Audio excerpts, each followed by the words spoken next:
Hello, everyone, and welcome to the Jeffrey Epstein Show. I'm your host, Bobbycapucci, and this is a closer look. Jeffrey Epstein and his Core 4, Episode 2, Sarah Kellen Vickers. Hey, what's going on, everybody? So we're going to talk about Sarah Kellen Vickers tonight and discuss what role she played within Jeffrey Epstein's criminal organization. Now, I've explained this enterprise, this criminal organization, sort of like how the mafia works, with Jeffrey Epstein acting as the godfather, Ghislaine Maxwell acting as the underboss, and then below her, we had the four lieutenants. Basically, the capo regimes, right? If we're talking mafia terms. So you have Sarah Kellen Vickers, you have Leslie Groff, you have Adriana Ross, and you have Nadia Marcinkova. Those would be the four lieutenants acting beneath Ghislaine Maxwell and Jeffrey Epstein. Now, of course, I've also been on record saying that I believe that Ghislaine Maxwell was actually the brains behind this whole operation. So while Jeffrey Epstein would be the boss, quote unquote, it was Maxwell who was making the decisions behind the scenes. So Jeffrey Epstein, if we're keeping to mafia terms, was the street boss, but Ghislaine Maxwell was really the boss behind the scenes, in my opinion. That's the way it looks to me, right? All right, so Sarah Kellen Vickers was Ghislaine Maxwell's go-to. She was her numero uno, her number one lieutenant. And they were very, very much working hand in hand, all of them, to make sure that this criminal enterprise ran smoothly. Well, we've talked about Sarah Kellen Vickers on the podcast before, and I talked about her at length on a couple of episodes, but we're going to dive deep tonight, and we're going to go into who she is, what the allegations against her are, and we're going to take a bit of a deeper dive, and we're going to use an article from the Daily Mail to help us do that. This article from the Daily Mail, out of all the articles out there about Sarah Kellen Vickers, is probably the best one as far as giving you an idea of who she is and kind of the basic story around what her role was within the organization. Because remember, that's all we really have to go on, right? All we have to go on what has been reported in the media and what we have seen from court documents. And we know that Sarah Kellen Vickers pleaded the fifth when she was questioned in the original arrest of Jeffrey Epstein. She didn't provide any help whatsoever. You would think somebody that was involved in something like this would want to clear their name, right? Would want to come forward and say, hey, look, I was coerced into doing this. This wasn't something I did of my own will. I want to give you the whole story and I want to help these girls get justice. Nah, none of that occurred. Instead, she was covered in a blanket immunity deal worked out by Alan, I kept my underwear on so it's all good, Dershowitz, and the rest of the dream team of knuckleheads that Jeffrey Epstein put together. So she has been able to skate by this whole entire time, going through name changes, Sarah Kensington, opening design studios, and then even working her way into marrying a NASCAR driver. So we're going to learn about all of that in this article, and we're going to discuss who she is. So, without further ado, the article is written, like I said, by the Daily Mail.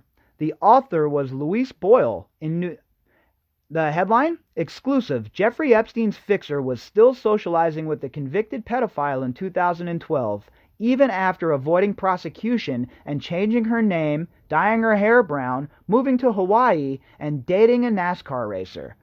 You know, that's a hell of a life, huh? Must be nice to be jet-setting around the world as Sarah Kensington, as Sarah Kellen, as Sarah Kellen Vickers. It must really be nice to move to Hawaii and live this fantastic life. Just live your best life. And even find your way into marrying a professional athlete. Well, if you consider NASCAR a sport anyway. A professional athlete in Brian Vickers. Meanwhile, you're protected for your alleged crimes by this draconian immunity deal. While you're doing that and living your best life, flying around, living in Hawaii, hanging out with your NASCAR boyfriend who turned into your NASCAR husband, these survivors that you were involved in abusing and helping to facilitate their abuse are living with all sorts of trauma, all sorts of pain. These girls just wanted justice. That's all they wanted. And she could have really, Sarah Kellen Vickers could have really opened a lot of doors to providing that justice. And instead, she kept quiet. Instead, she pleaded the fifth. And as a reward for that, she's able to live this jet-setting life, living her best life. While everybody who has even read even just a little bit about the case understands that the only reason that she is still free is because we have an inept justice system, a justice system that is absolutely corrupt. That is the only reason why we're talking about her as a free woman, why we're talking about any of them as free women, folks. Jeffrey Epstein's female fixer, who allegedly procured underage girls for him to sexually abuse and was the keeper of his little black book, was still socializing with the convicted pedophile in 2012, exclusive pictures obtained by DailyMail.com can reveal. She was still associating with him all the way up until 2015, according to my research. And I told you I was doing some research for this, and I wanted to vet a few things. And what I like to do is, when I read these articles, I like to do my own research as well and make sure that, we're as close to the truth as possible here, right? So that definitely is fact. She was definitely associating with them all the way up to 2012. And from my research and from some of the people I have spoken to, all the way up to 2015. Sarah Kellen was seen cozied up to Jeffrey Epstein in February 2012 as they walked along Madison Avenue in Manhattan in deep conversation before heading to Epstein's $77 million townhouse. They even acted like the mafia with their walk and talks. Now, if you're not familiar with the mafia's walk and talks, what they would do is in front of their social clubs or when they were hanging out in a large gathering, a funeral, whatever it may be, what they would do is they would walk down the street and they would talk, and a lot of times they would cover their mouth while they were doing so the FBI's surveillance couldn't pick up their conversations.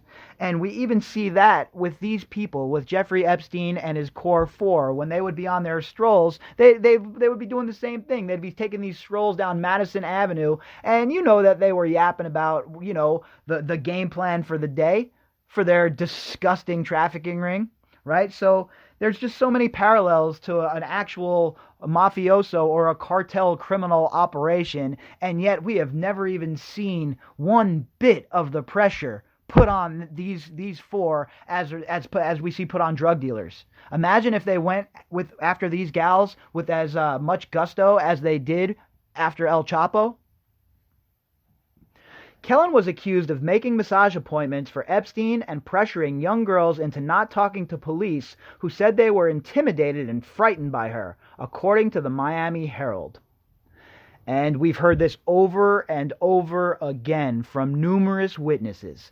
We've heard so many girls come out and say that Sarah Kellen Vickers played a huge role in the procurement and the grooming and the actual delivery to Jeffrey Epstein.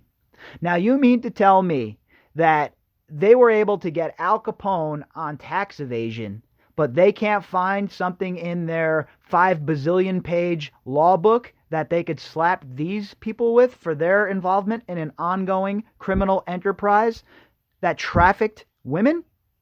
There's nothing in your law book there, huh, Jeffrey Berman? Why are you dragging your feet, sir?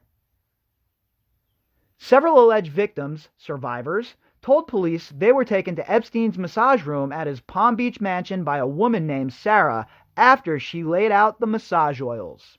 And we talked about the Jeffrey Epstein docuseries coming out on Netflix called Filthy Rich by James Patterson. And in that book, he goes into a lot of detail, folks.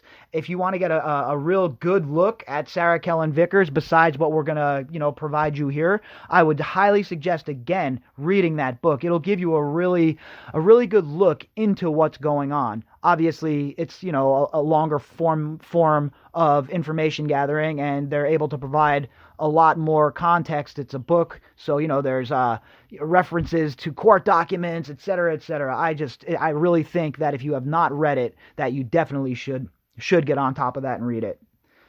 So when you click on this link, there's a bunch of pictures too, so make sure you follow the link inside of the description box. Kellen did not respond to a request for comment when contacted by the Daily Beast. She hasn't responded to anyone's request for contact.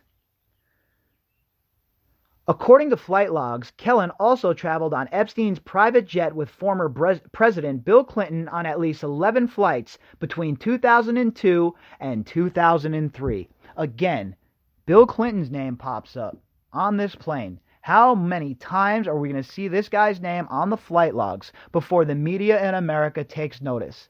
How come there is so much zeal around Prince Andrew, but nary a whisper around Bill Clinton when it comes to this issue? We know that he lied about Zorro Ranch. We've established that already. We know that he's lied about, multiple things in this case. How many times he's been on the plane. Has he ever been to the island? We know he has been to the island. So Bill Clinton is another one that has been nothing but deceitful when it comes to this case, in my opinion. I think that Bill Clinton certainly needs to face more scrutiny. I think that Bill Clinton should certainly answer a lot of hard questions. And nobody wants to hear the excuse that he was managing his anxiety, okay? Like the excuse he used with Monica Lewinsky recently. Now, how can Bill Clinton go around acting like he had nothing to do with this all the time, like it's so foreign to him, and he would never be involved in anything like this? Bro, we call you Slick Willie for a reason. All right? Nobody's buying your BS either, Bill Clinton. Just because I haven't put you on blast on this podcast the way I do Andrew does not mean I don't believe your bullshit, that I believe your bullshit. The only reason you have not been put on blast and completely dragged over the coals is because you have not been named as somebody who has taken part in abusing girls with Jeffrey Epstein.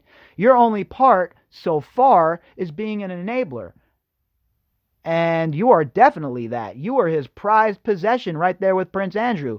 Yo, this dude had a picture of Bill Clinton in a dress on his wall. You're telling me that they aren't comfortable together? That's just somebody who was just, Jeffrey Epstein was just like, oh, out of the blue, I'm going to choose Bill Clinton to put in my dress? Or is it for the fact that he donated a bunch of money to Bill Clinton and Hillary Clinton and the Clinton Global Initiative and the Clinton Foundation? And is that Jeffrey Epstein's way of telling Bill Clinton, look, you're my bitch? I don't know. I would say it's Jeffrey Epstein flossing and flexing on not only Bill Clinton, but anybody who comes in there. The automatic air of intimidation. This dude has Bill Clinton in a dress on his wall. What does he have on Bill Clinton that he's brazen enough to do that, right? So other people who walk in, it has that effect on them. They're like, oh, okay, well. Anyway, Bill Clinton is definitely somebody who deserves more scrutiny in this case, and I don't care what side of the political aisle you fall on. That's been long established on this podcast that I have a no-holds-barred attitude. If you're involved in this case and you're named in these documents, you better believe you're getting an episode on this case, and you better believe we're going to air you out. Kellen was given federal immunity under Epstein's non-prosecution agreement in 2007, made with former Miami federal prosecutor and Trump administration Secretary of Labor Alexandria Acosta, who resigned over the deal on Friday. Now remember, when Acosta was talking to the Trump transition team, they asked him, was this going to be a problem? And of course, Acosta says, no, this wasn't going to be a problem. I was told hands off by intelligence that Jeffrey Epstein belonged to intelligence. And for whatever reason, the Trump transition team thought that that was acceptable and decided to just move ahead with appointing Acosta with zero regard for the optics. Just like with their Dershowitz decision. Absolutely atrocious decision. Nobody wants to see Alan Dershowitz up there defending Donald Trump, the President of the United States, when he's being credibly accused of being a rapist. All right? I mean, come on already. Give me a break. And that was the same feeling I had with Acosta. Look, Acosta's hand was forced, but that doesn't matter. You need to be a man. If you're in a position that he's in, you need to stand up and do what's right. You're a prosecutor, and you're going to let somebody put their thumb on you and tell you, no, he belongs to intelligence. If that was me as a prosecutor, that would have spurred me into motion, or to action, I mean. I would have been trying to bring a case on whoever told me not to prosecute, or to trying to tell me to do my job. I would have brought a case to the inspector general and let them investigate it. But no, Acosta was a chump, was able to get pushed around, and went through with the deal. Epstein pleaded guilty to 2 prostitution charges. Oh, it makes me so ill, folks, to even say that. These were girls. Little kids, man. Little teenage girls. And this is a 50-something-year-old man, whatever his age was at the time. And he gets prostitution charges? Hell no. Hell no. This dude's a child-touching, pedophile, sick, pervert bastard. That is exactly what Jeffrey Epstein is.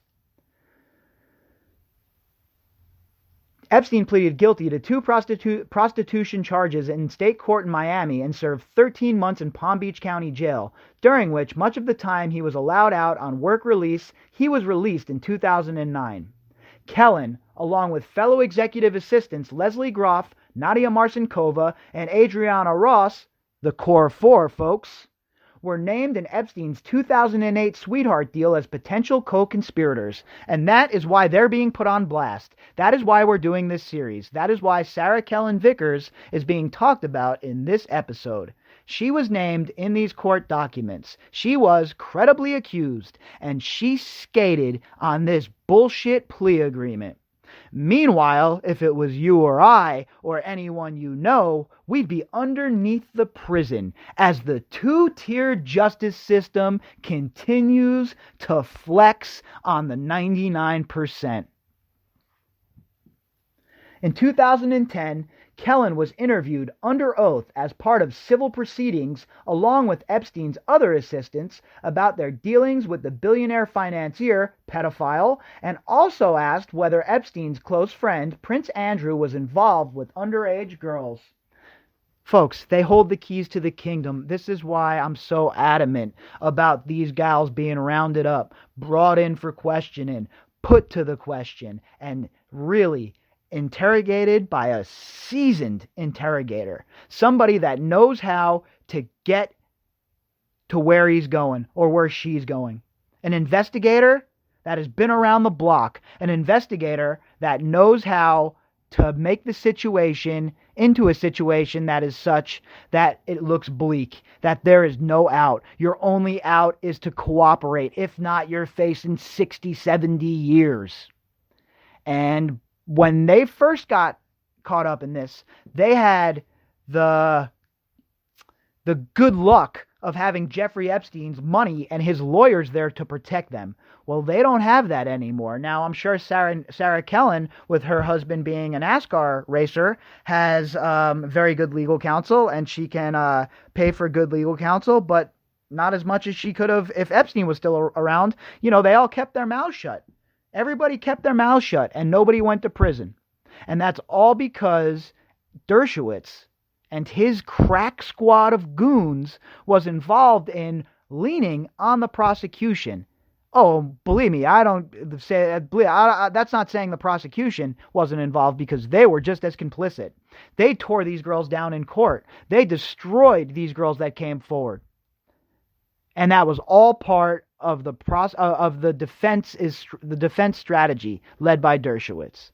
Now, though, Kellen Vickers and the rest of these girls don't have access to those lawyers. So if they get brought in this time, let's see how well they hold up. Let's see what sort of backbone they have, how straight their spine is.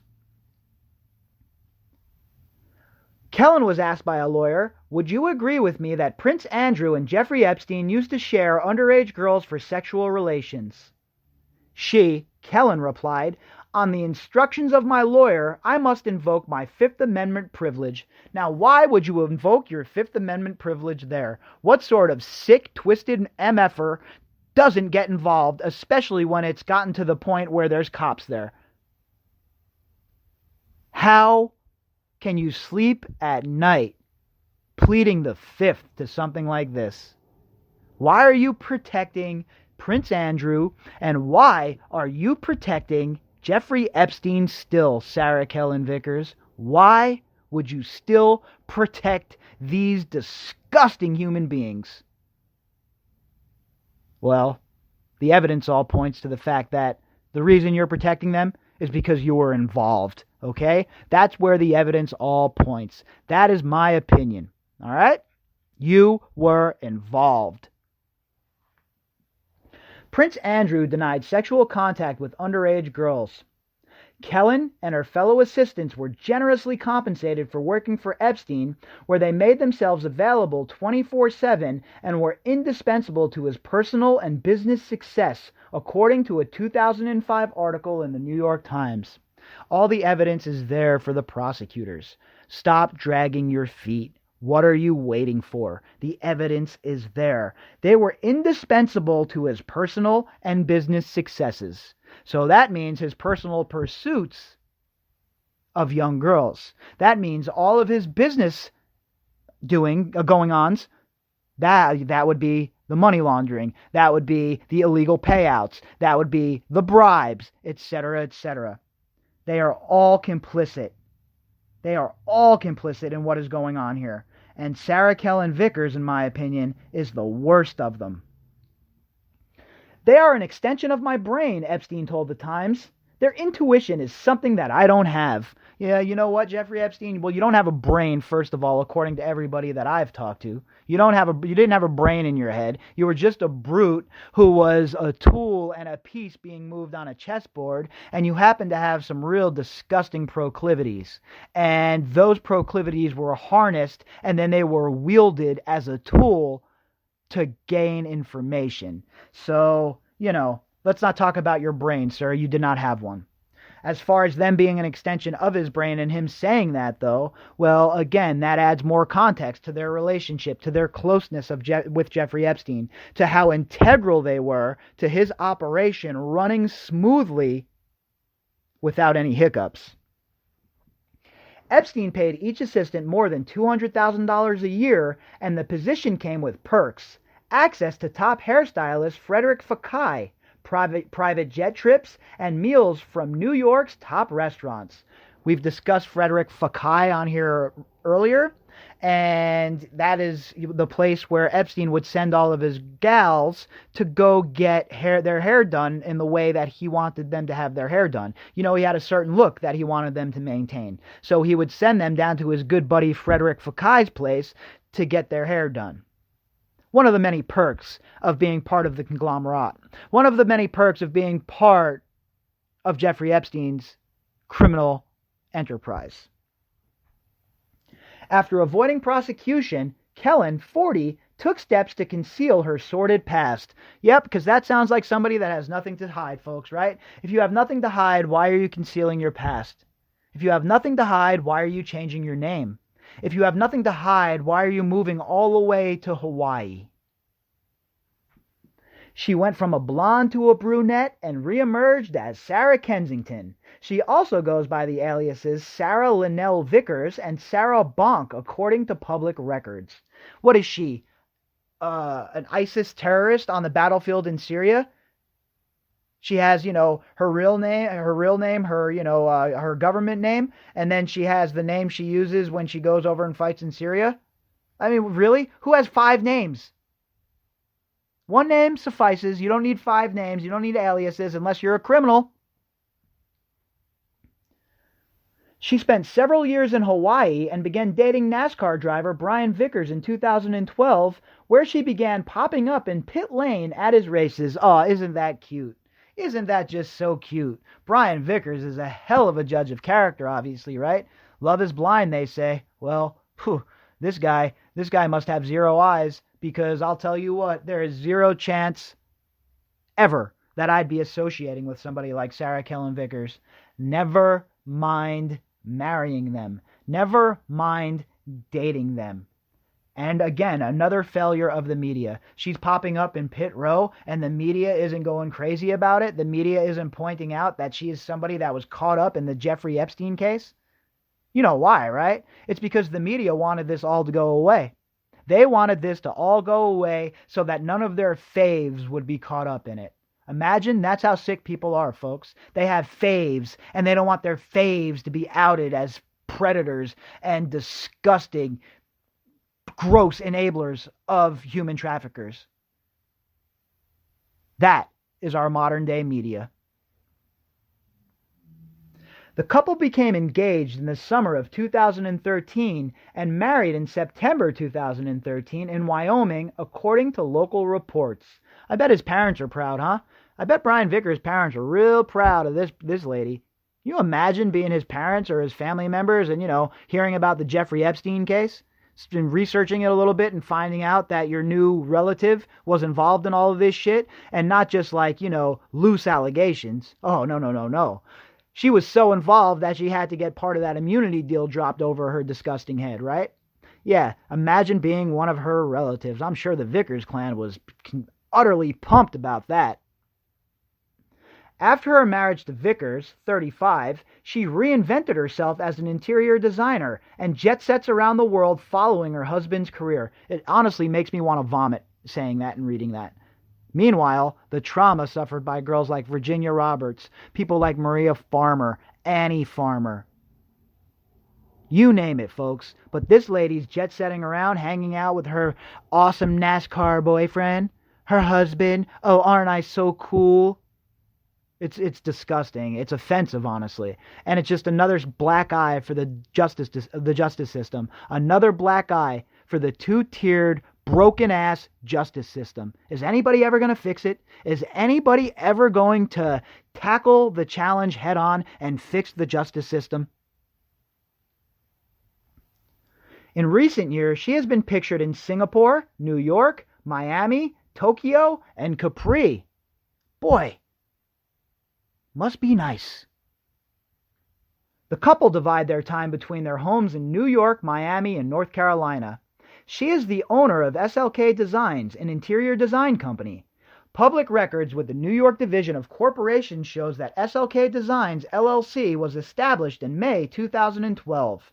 Funny, she was still palling around with her good friend Jeffrey then, huh? I wonder what that walk and talk was about. Where'd she get the money to open this place? Who seeded her investment? Has anybody ever chased that money down? Where are all the forensic accountants at? Can somebody track that money, please? Mr. Bourbon, are you listening? Where are your people, sir?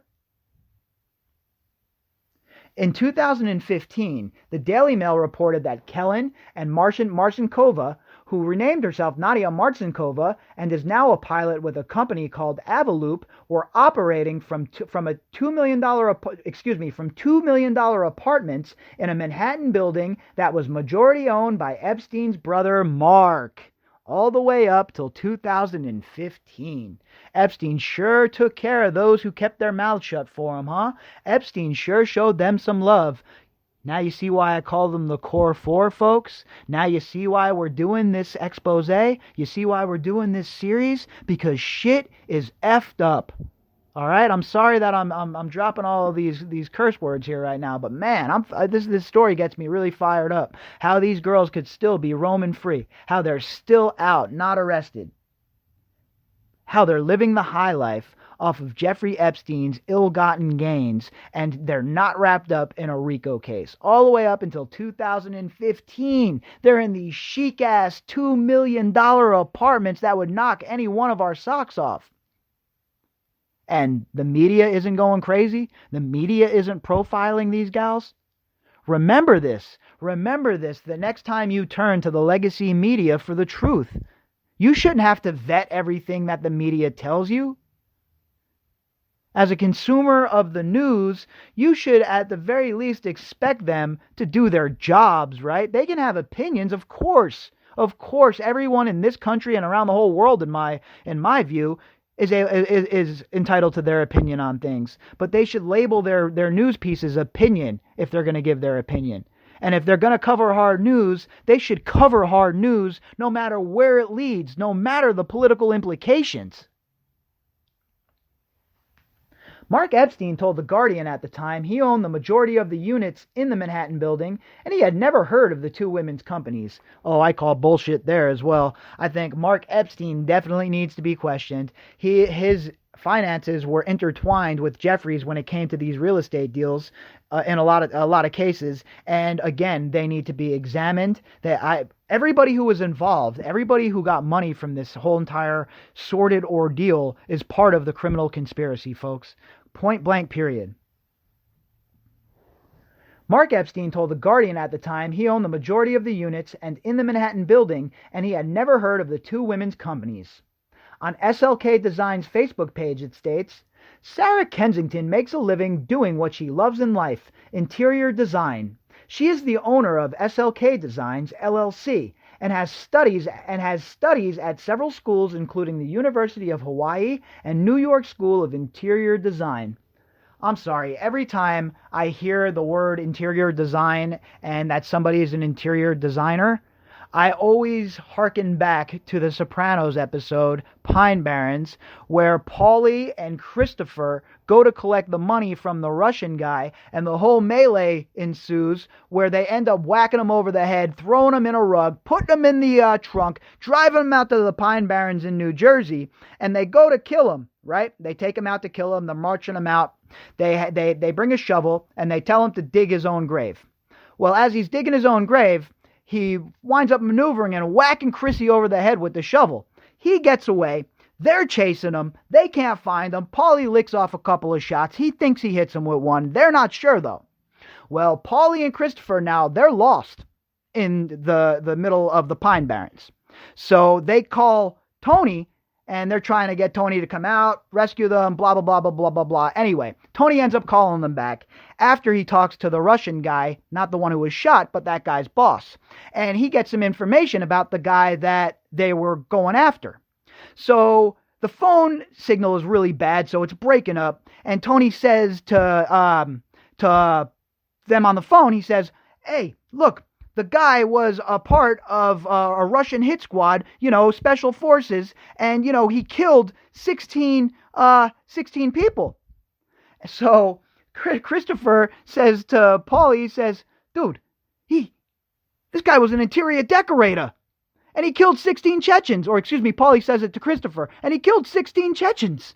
And Christopher looks at Paulie and goes, an interior decorator? His apartment looks like shit. And that's basically the way I feel about Sarah Kellen Vickers. That's, an interior decorator? Yeah, okay, sure. Well, her designs all look like shit. Sarah loves fashion, photography, travel, delicious cuisine, and anything design-related. Housewares, interior design, art, and architecture. In her free time, Sarah enjoys working with clay and painting. I'm sure they have all of these activities at the federal penitentiary. So she's going to have a bunch of time to engage in all of these activities if and when she ever gets scooped up in this case, right? That'll be fun for her. At least she already has, a bit of a head start on all of the housewares and, painting and shit, her clay design. She's going to have a head start on all the other gals in there. At the present time, Sarah Kensington is working with a number of clients on various projects, including renovating several corporate apartments in New York, the Caribbean, and Paris. I guess it's just a coincidence that all of those are locales where Jeffrey Epstein has his tentacles dug in deep, huh? I wonder where she got all of those clients. I wonder if they had anything to do with the criminal organization of Jeffrey Epstein. And if the investigations are done correctly and the evidence is unfolds in front of us and is found, then, folks, that is another tie to her being part of this criminal organization and this criminal enterprise, and another bit of evidence and another way that the prosecutors could go after her if they just would do their jobs. For the houses that Sarah manages, she does a number of duties which can involve organizing staff schedules, looking for and interviewing housekeepers and chefs, purchase and source items that are needed for the household, flatware, dishes, furniture, art, etc., design floral arrangements, and interior design. Well, she got a lot of experience doing that by bringing underage girls to Jeffrey Epstein, so she should be perfectly fine doing this job. She's definitely well situated for it. Epstein has properties in New York, Paris, and the U.S. Virgin Islands, like I was just saying. You think it's just a coincidence, folks? There sure are a lot of coincidences surrounding this whole entire story, aren't there? And they want us to believe every single one of them. Well, I'm happy to inform you, I do not believe any of them, all right? The whole narrative that they're trying to pass off on us is utter trash. In an online profile about her, it states, when Sarah gets time away from her busy career, she enjoys traveling the world. She has visited a number of different places, including Bali, China, Japan, Russia, Cuba, Australia, Belize, Brazil, Colombia, France, Italy, England, Middle East, Israel, Africa, and all over the United States. And guess what? In every one of those places she visits, everybody who finds out this information is going to feel the same way we all do about her. Because guess what, folks?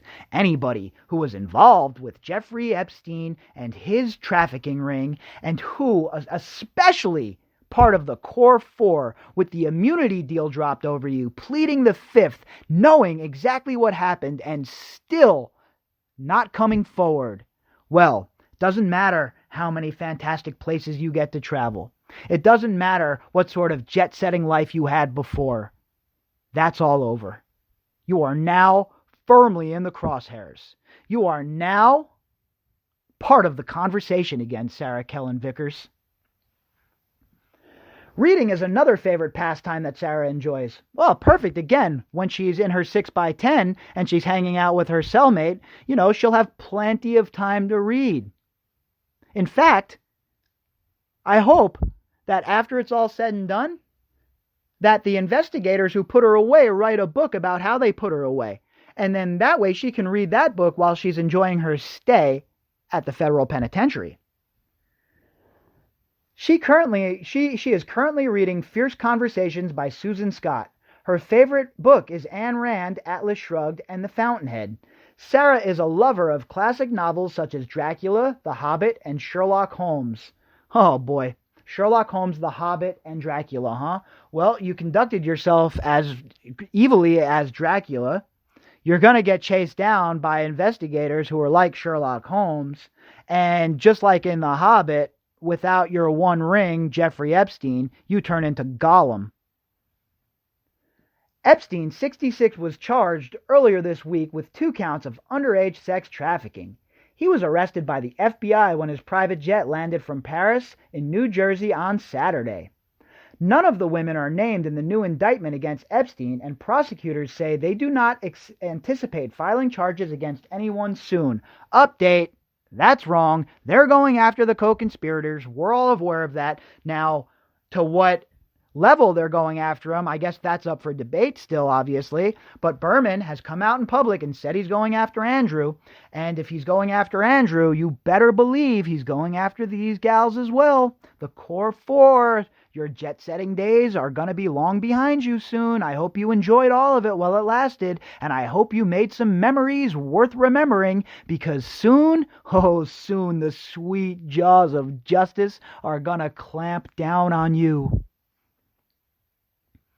There is a reference, however, to the employees and assistants he used to allegedly traffic 3 underage girls in New York and Florida. Way more than 3. Please read the Richard Preston book. Read it. Excuse me, the James Patterson book. Richard Preston wrote The Hot Zone, another book I'm reading I've read in the past, and I'm reading the sequel to that right now. But please read the book by James Patterson, Filthy Rich. You have to read it. It really goes into the whole Palm Beach story in detail.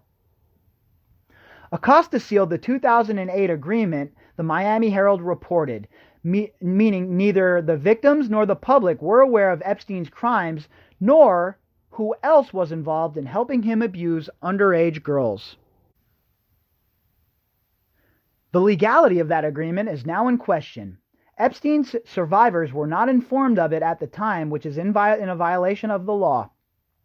meaning the future of Epstein's female cohorts is uncertain. And you could say that for, again, it is certainly uncertain. And we know for a fact that that immunity deal is not going to protect them in New York. The SDNY has already come out and said that.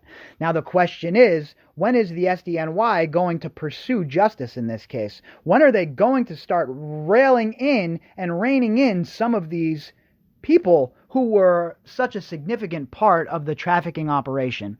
And folks, it all started at the Core 4 and it all ends at the Core 4. These ladies must be brought in and they must be forced to answer questions. There is no other way that this can continue. There's no way that this can continue. They have to be brought in, they have to answer questions, and this case must move forward. We can never, ever, ever, ever stop pressuring Jeffrey Berman and the SDNY to continue to chase the co-conspirators in this case, and especially the Core 4. And I've said it once, I'll say it a million times. They hold the keys to the kingdom. They know where all the skeletons were buried. And they were an active part of bringing these girls into this house and these homes for Jeffrey Epstein to abuse. That alone should get them 20 years. Never mind all of the other criminal engagements they were involved in. All right, folks, that concludes episode 2 of our 5-part series, Jeffrey Epstein and the Core 4. If you'd like to contact me, you can do that at bobbycapucci@protonmail.com. That's BOBBYCAPUCCI@protonmail.com. If you enjoy my work and you like the content, you can definitely check out the link, the GoFundMe link, inside of the description box. And also, if you'd like to find me on Twitter, you can do that at BOBBY_CAPUCCI. All right, everybody, I hope you enjoyed the episode, and I will be back tomorrow with a morning update. All right, everybody, enjoy your evening.